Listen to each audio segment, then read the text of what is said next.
Hi again, everyone. It's Rob Ryder, and it's Sunday, August 13th, 2023. And I've come to the conclusion that veterans control the country by committee, such as in Michigan, we have by legislation, County Department of Veterans Affairs. Right? So it's not the United States Department of Veterans Affairs, the county government has a Department of Veterans Affairs. And this Department of Veterans Affairs has a committee of veterans. Depending on how big the county is or how many people, it could be 3 to 7 veterans sit on a board or on a committee, and they're supposed to be in charge of veterans affairs for the county. But we're not bringing the way I'm seeing it, we're not bringing our business to the committee. We go in the front door to like the people administering whatever the committee has decided. So we need to get the committee to give a decision, and then the people in the front, the administration, can go ahead and carry it out. But the things we'll be asking for, they haven't voted on yet, or ruled on, or investigated, because we haven't brought it to them. And so that's that's what we're talking about here. It's pretty good stuff. And I am Staff Sergeant Robert Allen Retluski, U.S. Army veteran, also known as Rob Ryder. Email address is courtofrecord@aol.com, and my YouTube channel is Rob Ryder, ROBBBRYDER. Yes, has 3 B's in it. And, so if you've been following along, then excellent. If not, I need to try to bring everybody up to speed a little bit so we're all start at some level of understanding. So give me just a minute to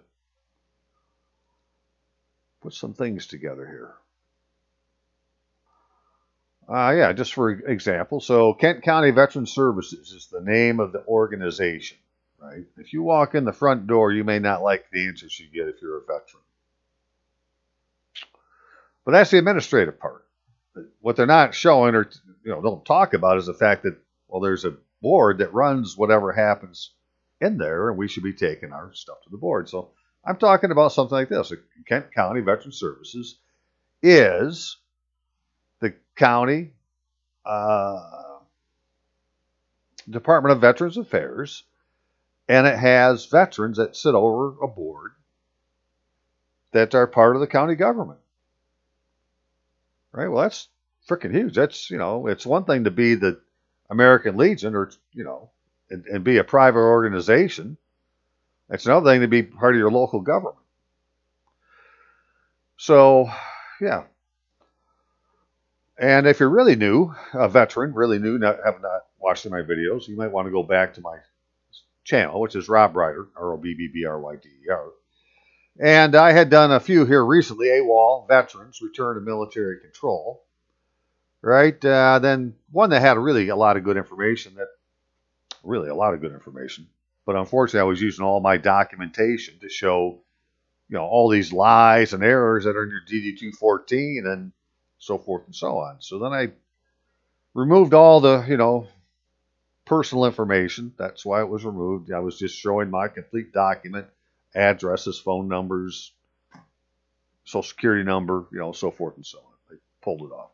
So I had to clean it up and did it again. But at the end of the day, your DD-214 has errors in it. And, as I'll show you by regulation, it has nothing to do with you being released from the military. And so, truthfully, all veterans are still on active duty. We're just not getting paid. Well, we are getting paid. We're just not there to collect it. Right? By errors and omissions and sneaky esquires and whatever. Right? They put enough errors in records, then things will happen. And so one of them is, I had shown that on your enlistment contract, the DD Form 4 that you have with the Armed Forces of the United States, they have your name. Mine is Retluski Robert Allen. Right? With Retluski first, then Robert Allen. And that's based on what you see in the parentheses, how they, it says name, they got parentheses, I put last, maybe comma, first, comma, middle, something like that. but it's just Rutluski Robert Allen. But on my DD-214, it's Rutluski, comma, Robert Allen. So if you were to be, searching for records based on a particular style of name, and you put one or the other in, then the other one isn't going to show up, whatever records have that name on it. Right? Well, that's, wrong. They stole your identity. And, but nevertheless, you do have a DD-214. And it's not that people are challenging your service. It's just they're not going to give you your relief because we are under martial law. We have been since 1863. And a private individual cannot go to the agency of some type to get relief. You have to go to your agent who goes to the other agencies. Now, these are all things I pointed out in videos in the past. I just don't have time to go through them again. You got to take my word for some of this, right? But as far as being under martial law, President Lincoln declared martial law on September 15th, 1863. Earlier in that year, he had published a Lieber Code, which is for the government of the armies of the United States in the field. And in there, it said in Article 2, we'll just look at it real quick. I happen to have that right here. We'll just do it right now. What's I say in Article 2? It says, martial law does not cease during a hostile occupation, except by a special proclamation, ordered by the Commander-in-Chief or by special mention in a treaty of peace concluding the war. When the occupation of a place of territory continues beyond the conclusion of peace as one of the conditions of the same. Okay, well, the Civil War ended it never ended, but the last thing in the Civil War was an armistice. And when Lee surrendered, he didn't surrender the Confederacy, not the Confederate States of America. I think that's the name they were using, Confederate States. He didn't. They didn't surrender. He surrendered the Army of Northern Virginia. Well, hell, they still had an army in Georgia. They had one in, was it Louisiana or something like that? Maybe Texas. They had all sorts of armies still. But they had a ceasefire. Well, martial law never ended. And because it never ended, then all civilian and penal law shall continue to take its usual course in the enemy's place and territories under martial law, unless interrupted or stopped by or ordered of the occupying military power.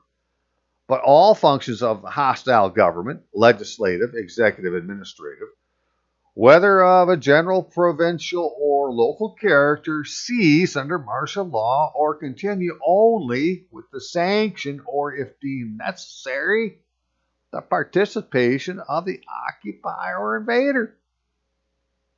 Well, we're the occupier because we represent the United States, right, which is the Union. And they are the U.S. which is the broken United States, which is, the dissolving of the Union, basically. The wartime designation of the United States was U.S. during the Civil War. You see that? That's still Civil War. Which was after, the Union had broken, so they said. But as it turns out, the Confederate States of America were never officially recognized by anybody as a nation. So, it's just it's a pipe dream. The Union is still the Union, and that's who we are. So, in all these offices, then, when you go to any county office, township, court, whatever, they have gold fringe flags in them.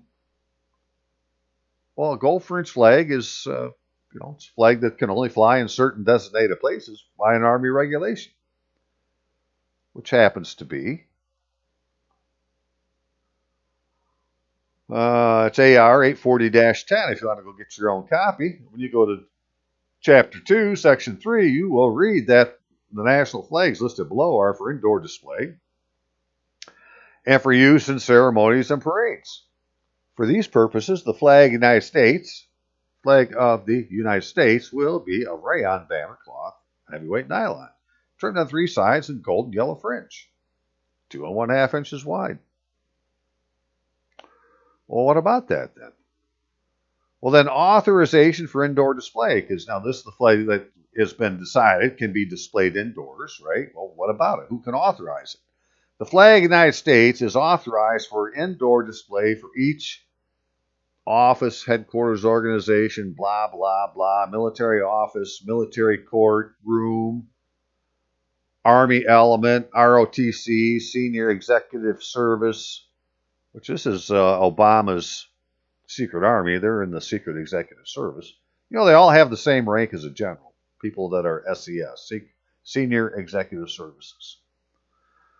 And before Obama while Obama was in, there was like 1,000 of these offices. And when he left, or just soon before he left, he issued an order and they became like 5,000 of them. But nevertheless, all of these places are under a gold fringe flag. Well, the veteran county, the Veterans Affairs for the county has a gold fringe flag, and so does the courtroom, and so does the county commissioner's offices, and it goes on and on and on. See, they're all under the thing that the Lieber Code said, right? Article 6.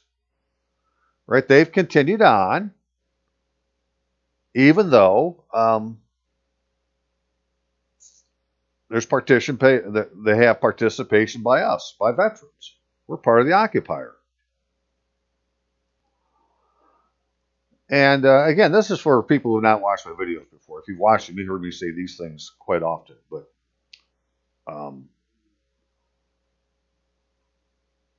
another way to tell that we're not under a constitutional form of government is the fact that all the offices that are listed in the 6th article of the Constitution are supposed to have taken a particular oath, and none of them have done it. And they've altered the Constitution. So this is the pocket Constitution. If you're a veteran, you may remember seeing one of these before, or not, maybe, right? But this is it. And if you go down here, just real quick, we're going to look at the 2nd article and the 6th article. So hang on a second here. 2nd article, right?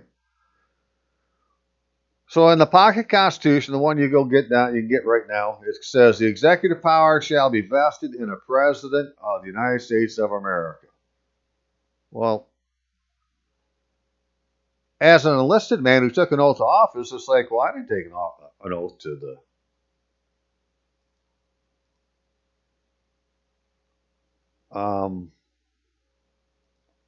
where did I put that? Right? I took an oath to the President of the United States. I state your name, you solemnly swear I will support and defend the Constitution of the United States. Check. Against all enemies, foreign and domestic, that I will bear true faith and allegiance to the same. And I will obey the orders of the President of the United States and the orders of officers appointed over me according to regulations and the Uniform Code of Military Justice. Right? So I get to do everything by regulation, and they have to allow me to do it. They can't hold it against me. But it says President of the United States. Now, what did we just read over here? Right? It said President of the United States of America. Now, this isn't, well, it's wrong, but it's an intentional wrong. Because if we go to the manual court martials and go to the appendices, which the first one is the Constitution of the United States from 1787, well, that has something to do with it. Right? This is the original deal. Executive power shall be vested in a president of the United States. Well, they changed to the freaking, who has the executive power? Well, who's the who?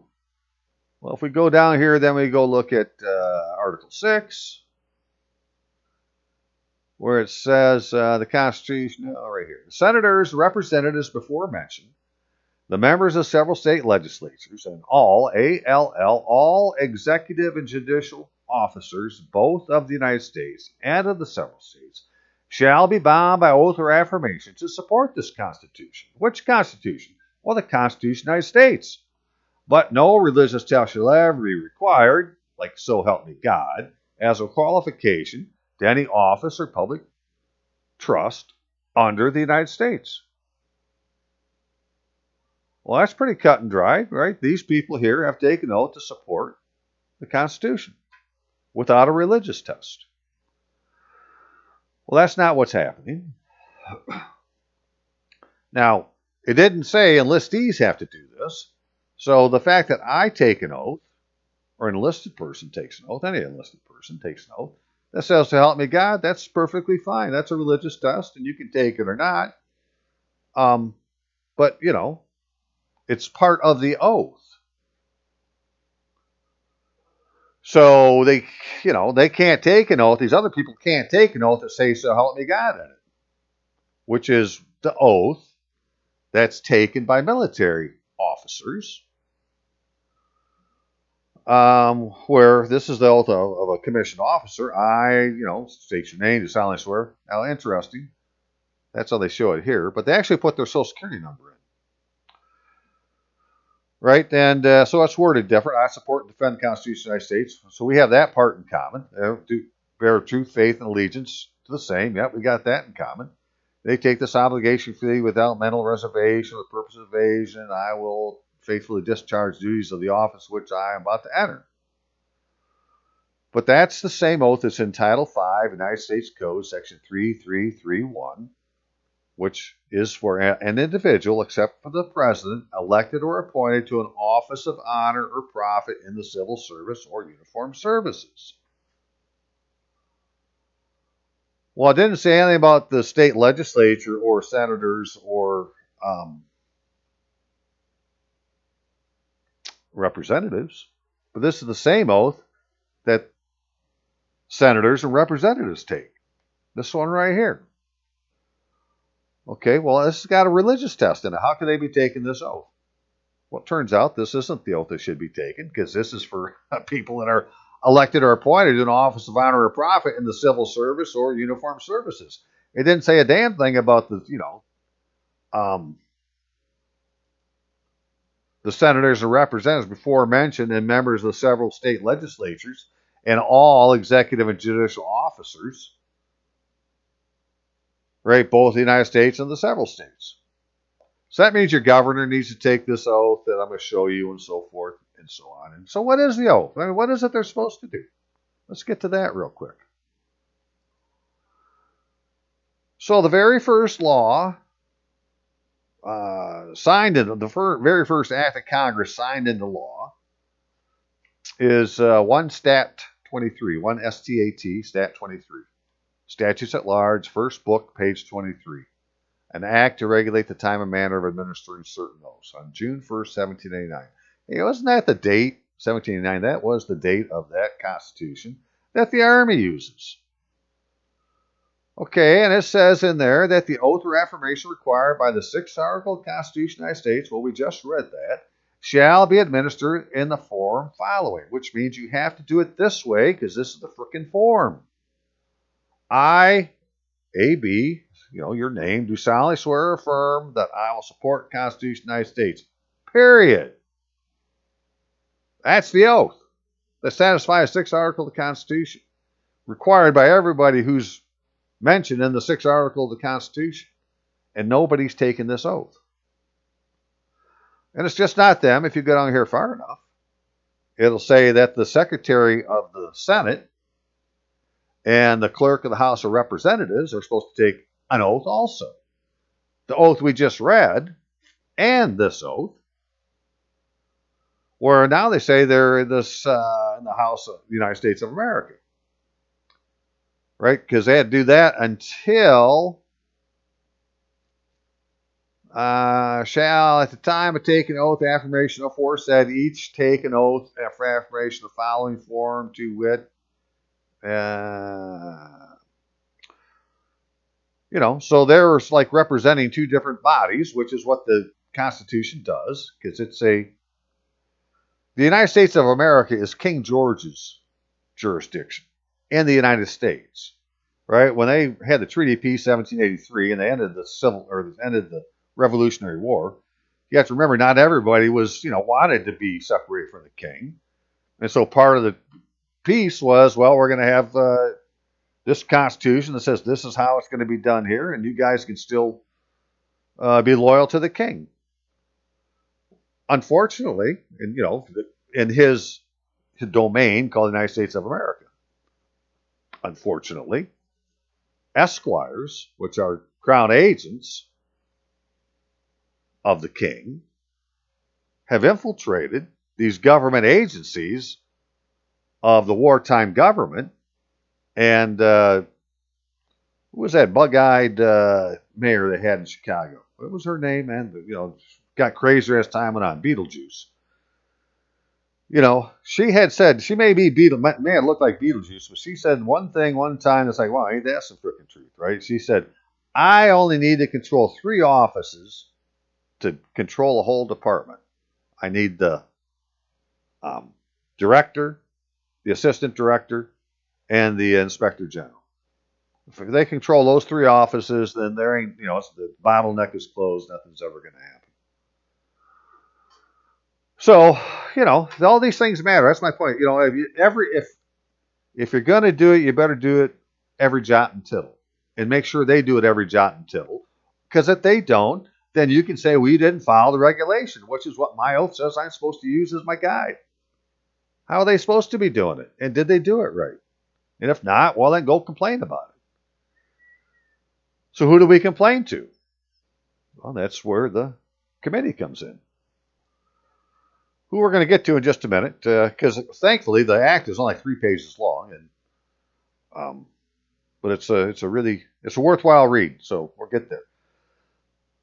Anyways, now they took 1 Stat 23 and they pulled parts of it out when they made the United States Code, and they put in Title IV, United States Code, Section 101, oath by members of legislatures and officers, where every member of a state legislature and every executive judicial officer of a state shall, before he proceeds to execute duties of his office, take an oath in the following form, to wit, I, same oath.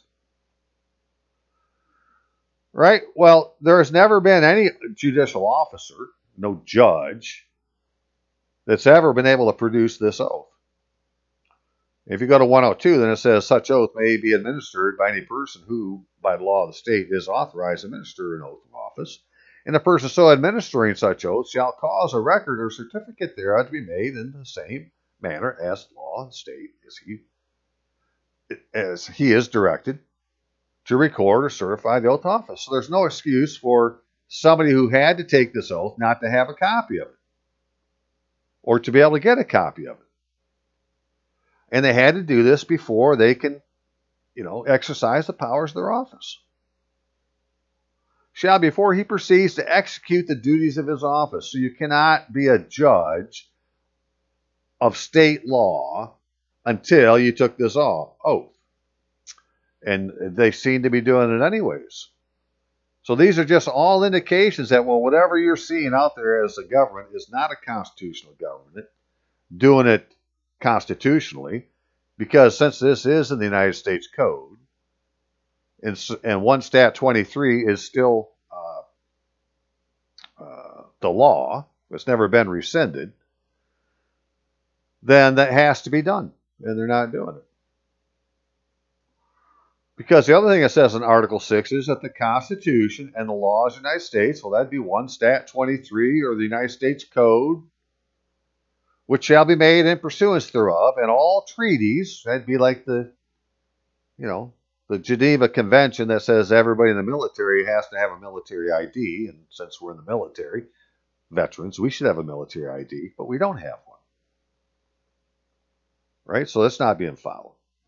Of which shall be made under the authority of the United States shall be in the supreme law of the land, and the judges in every state shall be bound thereby, anything in the Constitution laws of any state to the contrary notwithstanding. So the judge has to have taken this oath. The governor has to have taken the oath. The attorney general of your state has to have taken the oath. The secretary of state has taken the oath. Basically, anybody who wants to hold an office, a government office, has to have taken this oath. Except for veterans, because veterans are still in the military. Your DD-214 did not release you from the military. You're still under your oath because of the oath you took as an enlisted man. But what we needed to do is make sure that, well, if you didn't take this oath, you ain't got no say. Right? Because the system has been corrupted by esquires. And we live in a land of smoke and mirrors where this, they're blowing smoke up our ass all the time. It goes on and on and on. And so, like, here's an example. This is the oath of office form, DA Form 71, that a commission officer would fill out as their oath. And they put I, right? First name, middle name, last name, and then it says social security number. Well, this used to say SSAN here. They just recently changed this. Right? SSAN. And so SSAN is Social Security account number, which is different than Social Security number. There's actually two different freaking numbers. And so where, which one is which and where do you find it? Well, on the old Social Security cards, it used to say, I said right there, account number. So the number that we give saying this is our Social Security number is actually our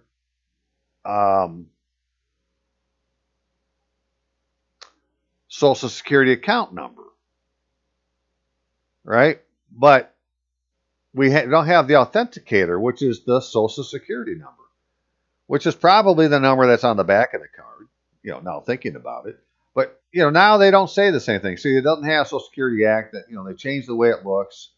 And so maybe now they put the SSN number on the front, Social Security number, which is the identifier. It's not the account number, right? But it's the identifier for who has access to the account number.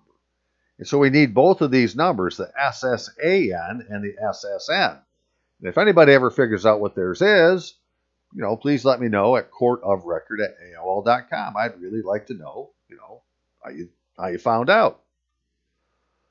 All I know is on the back of the card is numbers in red anymore, right? It starts with a letter, and then it's got 8 digits, and people would say, well, that first letter goes to one of the 12 not Social Security, Federal Reserve banks. But it could just as easily be the Social Security number. All right, alphanumeric number, use as Social Security number. All right, that's a side issue. I'm just saying, look at that. I mean, even this stuff, this is how they catch us. They put your name backwards. They tell you to give them the Social Security number, and you give them your Social Security account number instead. Pretty soon, your record's got all sorts of errors in them, right? So many that we're just going to have to cut the Gordian knot of errors and say, well, that's how it was yesterday, and this is how it is today. And the ones that decided are the Committee of Veterans sitting on this board at the County Veterans Affairs Office. Okay, just a couple more things to look at, then we're going to get to that act. So in Army Regulation 635-8, which has to do with how you fill out the DD-214 or how it's filled out, it says that the DD Form 214 is not intended to have any legal effect on termination of a soldier's service. Or it has nothing to do with us being discharged from the military. And in fact, if you go look through your records, if you have records, right, I got my official military personnel file, there's no discharge order in there, which according to the regulation they use for the discharge says there has to be a discharge order. Well, there's no order in there. And it shows that I was going to be separated, and so because of the code they use, I would have been eligible for separation pay. Well, I never got any separation pay. All these things that they added up over time. I said, well, I really got something going on here. That's wrong. And as I showed in those other videos, so if you go to 5.6 in here, this shows how everything in every block of a DD-214 was to be filled out. Right? So if it wasn't done like this, I'm going to say it's wrong. Right? Because this is the regulation. I'm going to take the regulation, compare it to the document, and tell the people that did it, you did it wrong, do it again. That's what NCO should do. Make it do it right so they do it right. Otherwise, we'll just stay here and do it again. So, This is the types of thing I show in the video. Well, from that, then, it leads to this other regulation, which is personal accounting and strength reporting. Army Regulation 600-8-6,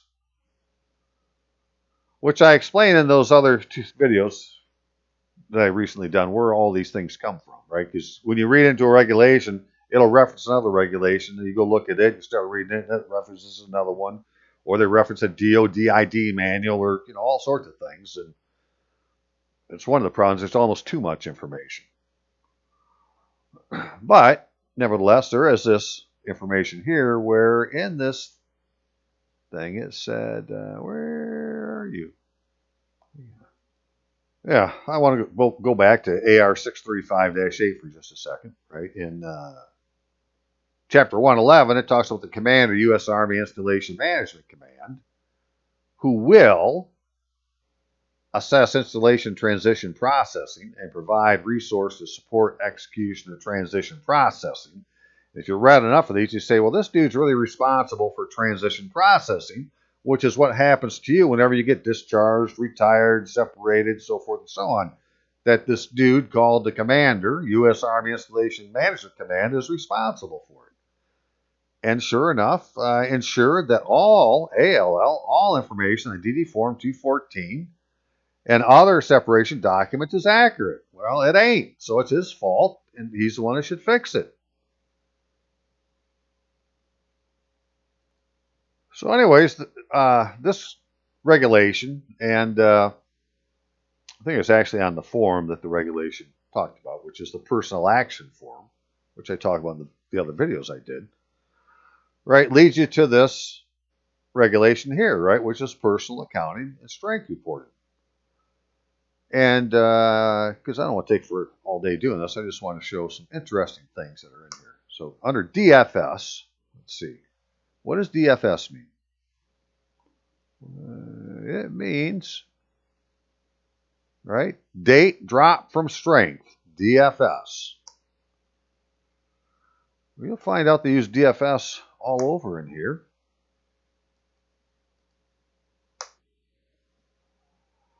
I want to get to the ones that matter. So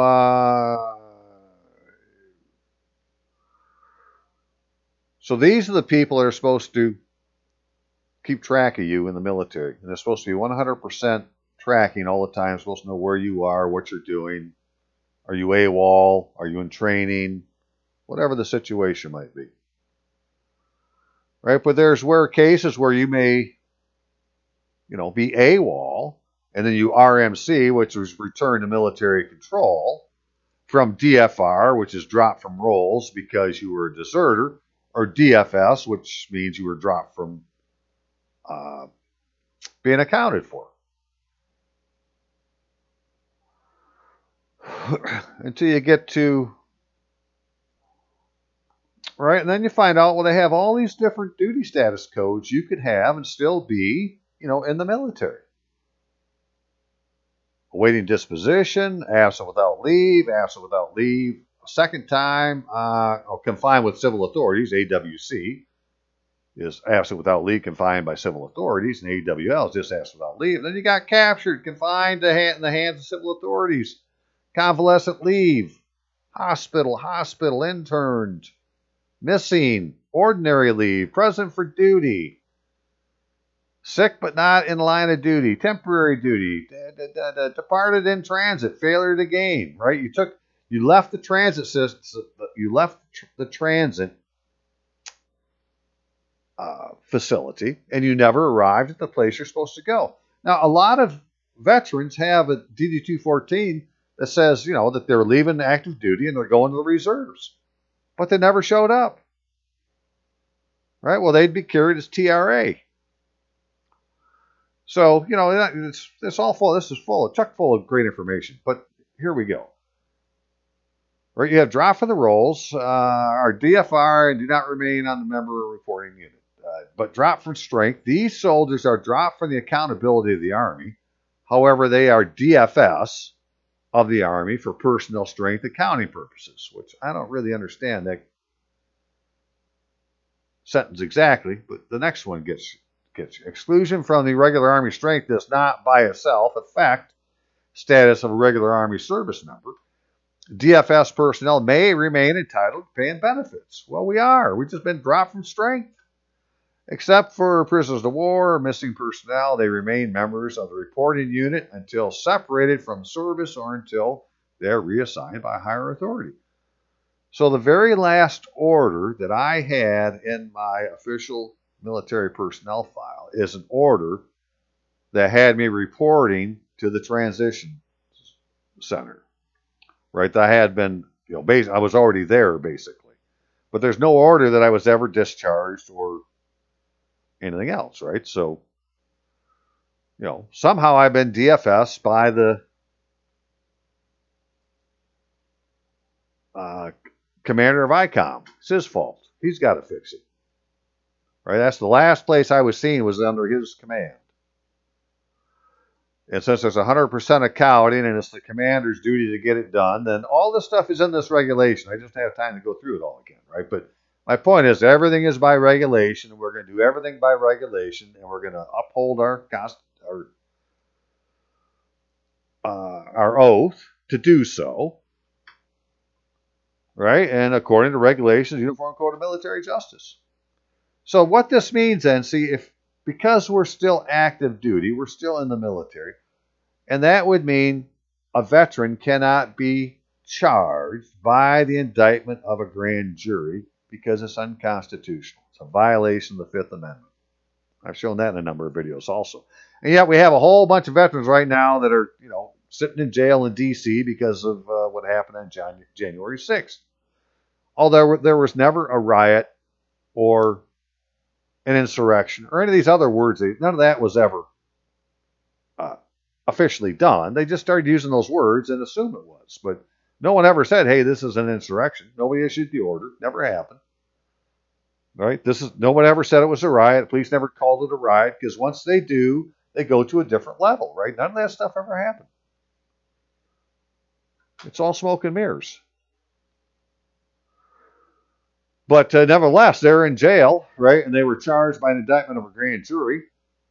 But the judge sitting there that's going to hear the case doesn't have an oath of office to satisfy the 6th article. So how is it that they're going to enforce the laws of the United States when they don't have an oath of office? And yet they're doing it anyways. So what do we do about it? That's what I'm trying to figure out. What the hell can we do about it? Let's go see if there's any answers in some local legislation. Okay, so we got the County Department of Veterans Affairs. That's what they call it in Michigan. It was Act 192 of 1953. So I don't know how you find out what yours is because, we got 50 different states, and I'm not going to go look at 50 different states' laws to figure out how they did it, but it should be as easy as take the name of your county, blank county, Veterans Affairs, and see what comes up, right? Because this was like a change from something that they had before, as we'll see as we go through this. But what do? Well, the County Department of Veterans Affairs, creation, administration, committee, appointment, qualifications in terms of members, vacancies. A county board of commissioners, or the county board of commissioners, may create a county Department of Veterans Affairs. The County Department of Veterans Affairs shall be under the administration of a committee of 3 to 7 veterans, appointed by the County Board of Commissioners. Members appointed to the committee shall be residents of the county who have served honorably on active duty in the United States Armed Forces. Okay, well, is the Armed Forces of the United States Armed Forces? Well, I'm going to let the veterans on the board decide. Right, because, that's who you have a contract with. That's the thing that, if you're an enlisted person, that you signed and the military signed at the MEP station, which is a military office, right, is your, and it has your oath of office on it.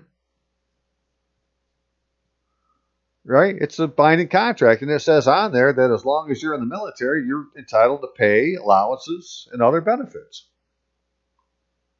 But it's with the Armed Forces of the United States. Now, if you have a discharge certificate and you look at it, it will say that you've been discharged from the armed forces of the United States of America. Well, that's not who you had a contract with. So it's just all over. I mean, there's landmines all over, smoke and mirrors. It's if you're not paying attention, man, it's easy to get lost. So, but this is what it says, right? So let's just go with what it says. Let's use the words on paper instead of what people comes out of their pie hole. Members appointed to the committee shall be residents of the county who have served honorably on active duty in the United States Armed Forces. Okay, and then committee members appointed under subsection 1 will include the following. At least one member representing a congressionally chartered veterans organization. Well, that'd be like the American Legion or the VFW, or there's a number of these different organizations that were created by an act of Congress. In fact, let's look at, and right now they all share the same defect. So here's the charter for the American Legion, where it says its purposes, number one purpose is to uphold and defend the Constitution of the United States. Well, they ain't doing that. All they do at the American Legion is, drink. They drink cheap alcohol. It's not that they couldn't do more. It's just, they're not. Well, what happened? How come we're not upholding and defending the Constitution of the United States? That's what I want to know. And the reason is, well, because esquires have been, whispering in the ear of the people running the frickin' American Legion and all these other organizations. It's just not the American Legion. But it gives these powers that they have, right, where provide guidance, leadership to organizations, local chapter staff who's under not control, likewise influence special activities. And that's not what I'm so interested in. Where's sue and be sued? And any other act necessary to proper carry out purpose of the corporation. Well, the purpose of the corporation was to defend the Constitution of the United States. So do whatever you need to do that. And they could, but the problem is they didn't do this, right? And all these organizations have the same problem. As a condition to exercise any power or privilege granted by this chapter, the corporation shall file with the Secretary of State or other designated official of each state the name and address of an agent in the state whom legal process or demands against the corporation may be served. In other words, they got to just like any other corporation, they have to register with the state. And they didn't do it. Michigan used to have one, and then it was rescinded. Right? They didn't ever redo it again. So until this defect is fixed, this organization, for anything other than someplace to drink cheap alcohol, is, it's not going to happen. They can't uphold and defend the Constitution of the United States because they can't file their own fucking charter. So, how do we get around that? Well, we don't need them yet. We want them later, but see, they're a corporation, and what I'm talking about is a thing that's in the government. So let's go to the source, which is the government, County Department of Veterans Affairs. Okay, so this just talks about where the members come from, and then the Soldier Relief Commission, abolition, transfer of powers, duties to County Department of Veterans Affairs. So there used to be this other thing called the Soldiers Relief Commission, which I'm going to get a hold of the Michigan Law Library and get a copy of what this is because I can't find it. But it was Act 214 of Public Acts of 1899 as amended, being Section 3522 of compiled laws of 1948. Well, we don't have compiled laws in 1948 anymore. So I don't really know what this is. However, whatever powers they had went to the County Department of Veterans Affairs. So, Administrative Committee of County Department. A committee shall select a chairman and a secretary. The committee is authorized to incur such expenses and shall be necessary in carrying out the provisions of this act within the budget set up by the Board of Supervisors. The members of the committee shall be entitled to receive per diem, mileage, attending meetings, so forth. The committee shall appoint veteran service officer and such other employees as shall be necessary from time to time to carry out provisions of this act. in the selection of veteran service officer, hereby authorized, the committee shall consult with and request the assistance of any association, council, organization, veteran county. Now, this veteran service officer is supposed to have much more power than the veteran service officer that they have, at the American Legion and so forth. I did videos on this back in the day. I'm going to go dig all that stuff up again, but they're not being used, right? Everybody's being lied to. Okay, recommendation, Association Council, veterans as to personnel to be appointed by said committee under provision of this act. Recommended by such association or council of veterans. So this council of veterans is like a new thing to me. Who would they be? Because this Department of Veterans Affairs, right, this is for all veterans. And in there, now we have this committee that's going to administrate shit for all the veterans. So let's see what we got to do. Kind of got this fund, okay. So it's paid for. I really don't care about the money side. We can read about that stuff later. We'll just get to the meat and taters. As used in this section, veteran service officer means an individual who has met the qualifications of accreditation under 38 USC 5904 and 38 CFR 14629. So if you want to know what kind of powers they have exactly, well, that's where you're going to find out. PIV card. All right, that's a personal identification verification card issued by the United States Department of Veterans Affairs. Veteran service operations. So that would be the card that if you took that to these people, then they'd have to say, yeah, you're a veteran.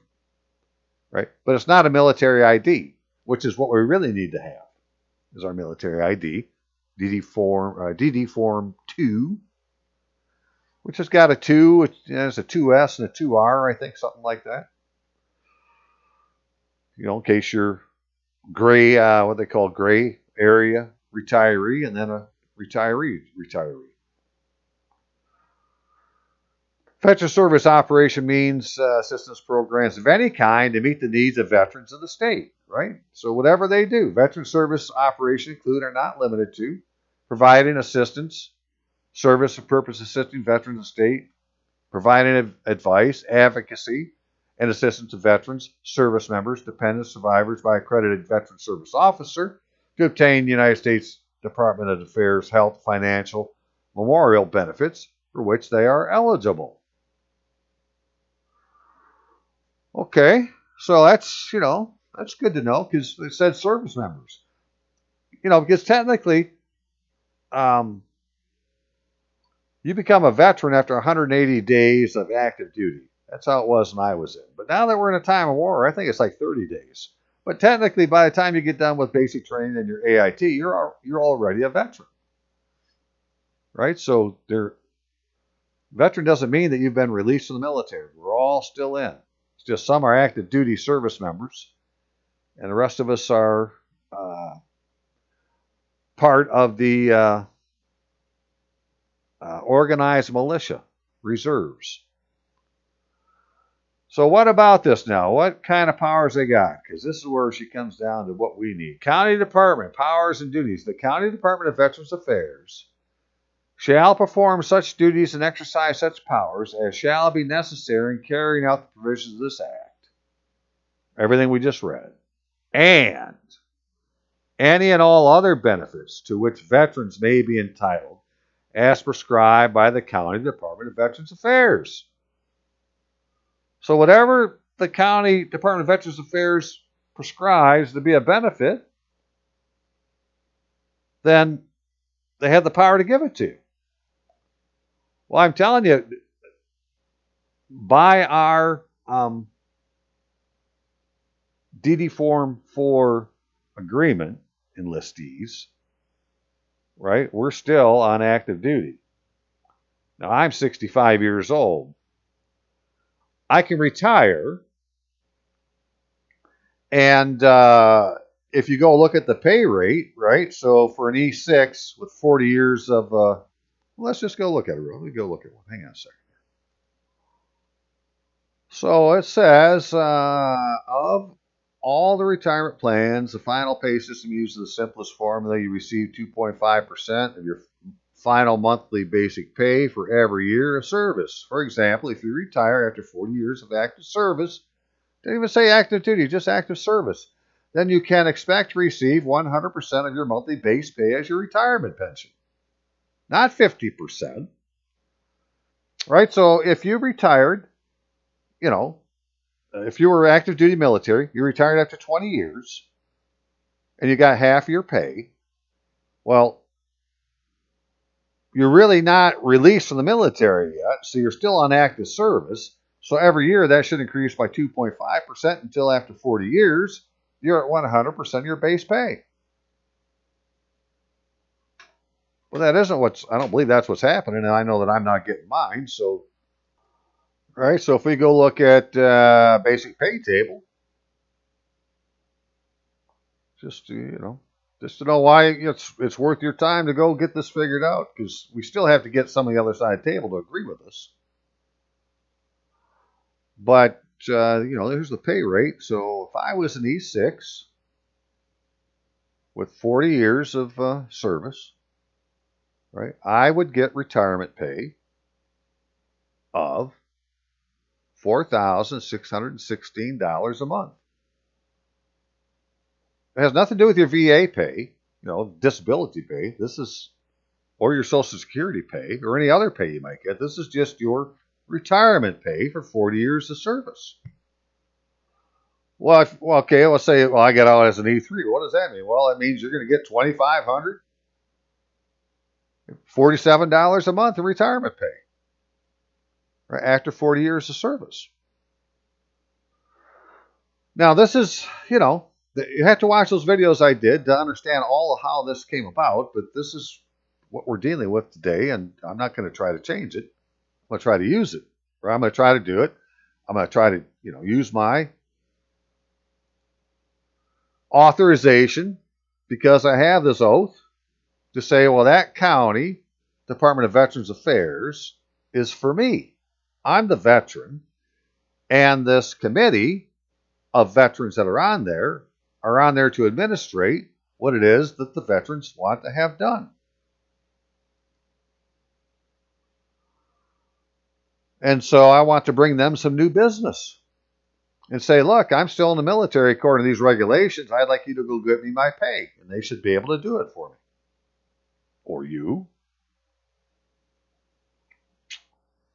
Right? Because what is a committee? It's for a person or assembly or board of persons whom the consideration, determination, management of any matter is committed. An individual body to whom others have delegated or committed a particular duty, or who have taken on themselves to perform in an expectation of their act being confirmed by the body they profess to represent and act for. Well, they're acting for the veterans. In parliamentary law, a portion of the legislative body comprising one or more members who are charged with the duty of examining some matter, especially referred to them by the House, or deliberating upon it, reporting to the House the result of the investigation, or recording course of action. I'm just saying, that we're the House. They're working for us. We're just not giving them any business, because we're going in the front door to the administrative office that's going to administer what's already been decided. But we need to get a decision made on what it is that we're bringing to them. We need them to investigate it. So anyways, I'm going to look at, they just made this county department my agent to deal with other agencies that have gold fringe flags. Be it a court, the county, the township, whomever. And to use them as the leverage to go and get our military IDs and get our pay and get all that stuff straightened out. And then take these yahoos that are under the gold fringe flag to military justice under the Uniform Code of Military Justice for such things as defrauding the United States, or any number of other war crimes like perfidy, right? Acts of bad faith where they were supposed to take an oath, they haven't taken the oath, and yet they're trying to enforce the state law or the laws of the United States or whatever. Yet they don't have an oath of office. Well, then, stop. You don't get to do it. You didn't take an oath. And put an end to all this craziness that's going on in the United States. And, it'll be the humble veteran that does it. A bunch of freaking enlisted people, right, that were fed up. If you had enough, right, well, you got one more thing to do because you got all the authority in the world to do it. And all we need to do is convince this committee of 3 to 7 veterans to agree with us and issue the order. Right, because you have to know the most powerful weapon in the military is a signed order. Because without that, not much gets to happen. But with that, anything can happen. And as broad as they write the order is as broad as your authority to, use it as a weapon. Now, if you're wrong, well, you're asking to get court-martialed. But we're not going to the edges. We're going to go right down the middle. We're going to take the regulation. This is what the regulation says, sir. And this is what they need to do, and they're not doing it. And so use your power and put an end to it. So don't let any esquire blow smoke up your ass, right? Veterans control the country by committee. And all these pretenders that did not take an oath of office to satisfy the 6th article of the Constitution are just going to have to get used to it. If it takes them going to a FEMA camp to get used to it, I'm okay with that. It's a price I'm willing to pay. If they need to go to a FEMA camp, I guess I'm willing to pay that price. Right? They don't have to. But I'm willing to forgive. Forgive, right? You can toe the line or you can go to Gitmo, but there isn't much in between. Okay, I'm going to leave it there, and you'll have a great day, and I hope you found it interesting and useful. So go find yours. Go see what they say. Send me an email, courtofrecord@aol.com, right? I don't care which one, who finds somebody that'll agree first. We need to find somebody to agree with us, and then, take the issues to them. So you don't need to take every issue to them. You just need to make contact with them and, say you ought to talk to this guy. You ought to watch this guy's video. You ought to watch Veterans Control the Country by a Committee. Here's a link to the video. Something like that. Okay. See you now.